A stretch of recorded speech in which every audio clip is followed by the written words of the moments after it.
Many people are drawn to philosophy because they find existence itself to be strange, puzzling, and even unsettling. This feeling often begins in childhood, when one first starts to notice the oddness of simply being alive. For me, this sense of weirdness has been present for as long as I can remember. Even as a little boy, I would look around and wonder, why is everything the way it is? What does it mean to exist? This feeling of oddness is not just a fleeting thought, it's a deep and persistent curiosity that leads some people, like me, to explore philosophy. Existence is a peculiar thing. Here we are, living, breathing, thinking, and experiencing the world around us. But have you ever stopped to think about how strange that is? Most people go through life without questioning it too much. But for some of us, this oddness is impossible to ignore. The fact that we are here, in this moment, experiencing life, is something that feels both obvious and mysterious at the same time. But what do we really mean when we say that something is odd or strange? The word odd itself is interesting because it implies something that stands out, something that is different from the norm. In mathematics, for example, odd numbers are those that don't fit evenly into pairs. They stand out from the even numbers. In the same way, when we describe existence as odd, we are saying that it stands out against a background of something ordinary, something that doesn't catch our attention. Each person is unique, different, and strange in their own way. We are all individuals with our own thoughts, feelings, and experiences. But how do we understand this uniqueness? We can only understand what it means to be different by comparing ourselves to others or to some kind of standard. This is where the idea of the background comes in. We can only recognize what stands out, what is odd, when we have something ordinary, what is even to compare it to. In other words, our uniqueness only makes sense in contrast to something else. This leads to a kind of philosophical itch, a deep curiosity about why things are the way they are. When you start to notice how strange and unique everything is, you can't help but wonder why. Why am I the way I am? Why is the world the way it is? Why does anything exist at all? These are the kinds of questions that drive people to explore philosophy.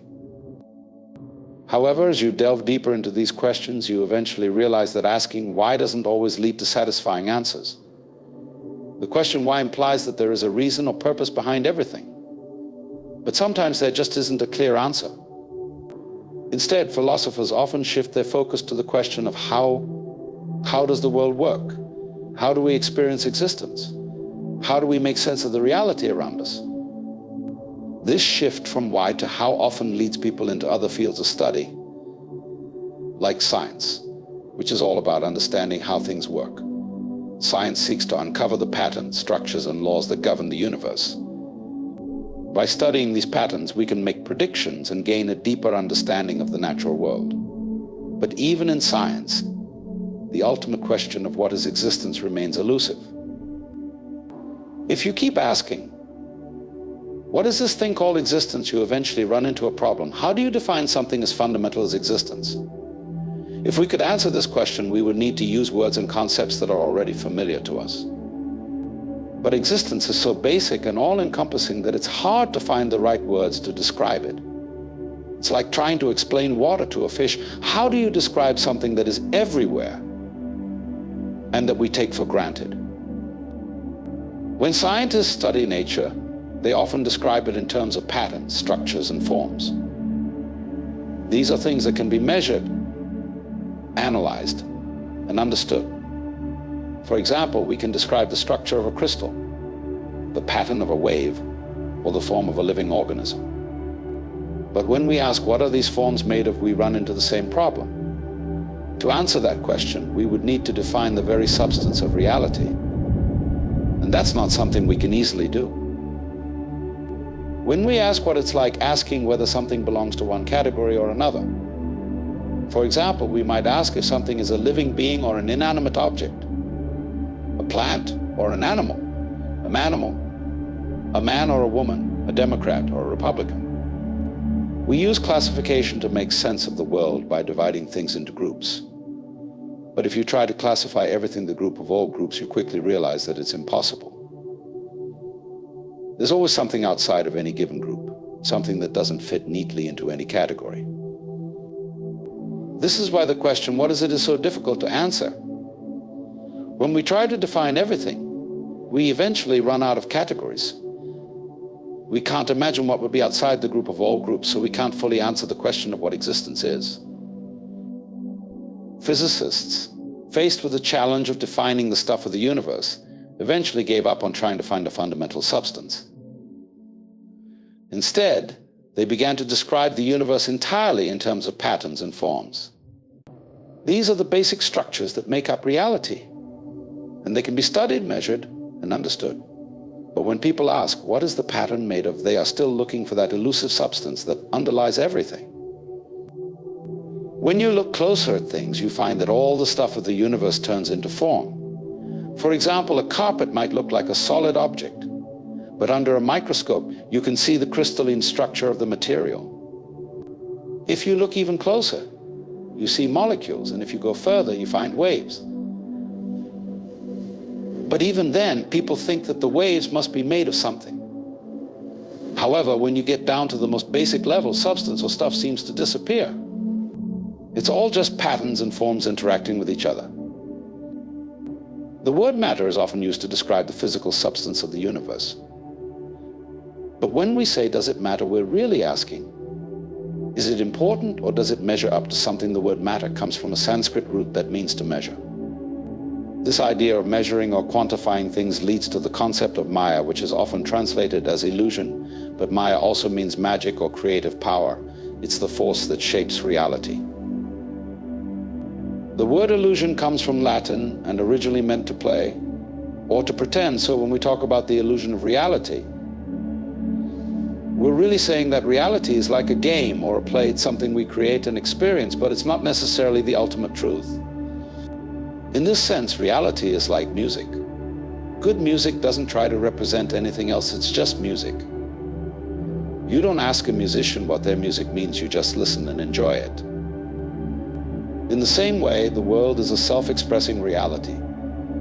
Everything in the world is just doing what it does. Giraffes are being giraffes, trees are being trees, stars are being stars, and so on. Each thing is just being itself, expressing its own nature. If you don't understand this, you might need to look at it again. People, too, are just being people. We are all part of this self-expressing reality. We notice that all these things keep changing. They appear, exist for a while, and then disappear.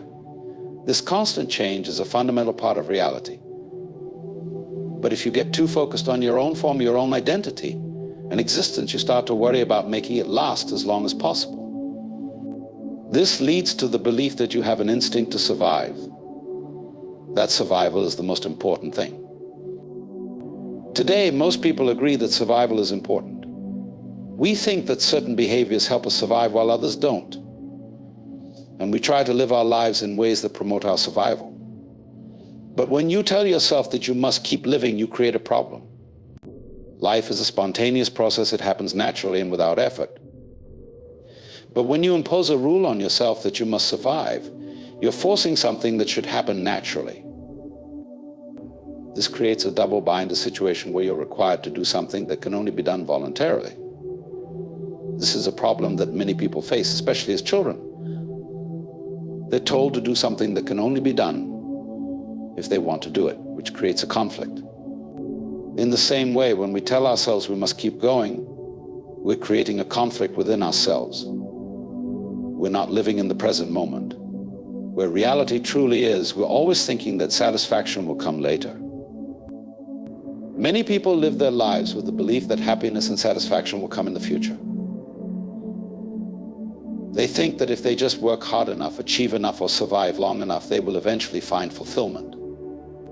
But this is an illusion. The idea that satisfaction is always in the future is a trap that keeps us from fully experiencing the present moment. The truth is, the only reality we have is the present moment. The past is gone, and the future hasn't happened yet. When we focus too much on the future, we miss out on the reality of the present. This is why it's important not to fool yourself. Only those who are naive place their hopes entirely in the future. They miss out on the richness of life that is happening right now. Philosophy teaches us to question, to wonder, and to explore the mysteries of existence. But it also teaches us to live in the present moment, to embrace the reality that is right in front of us. The oddness of existence, the uniqueness of each individual, and the ever-changing nature of reality are all reminders that life is something to be experienced, not just understood. By letting go of the need to find ultimate answers or to ensure our survival at all costs, we can start to appreciate the beauty of life as it is. We can see the world as a self-expressing reality, where everything is just being what it is, giraffes being giraffes, trees being trees, people being people. And in this realization, we find that life in all its oddness and strangeness is something to be celebrated.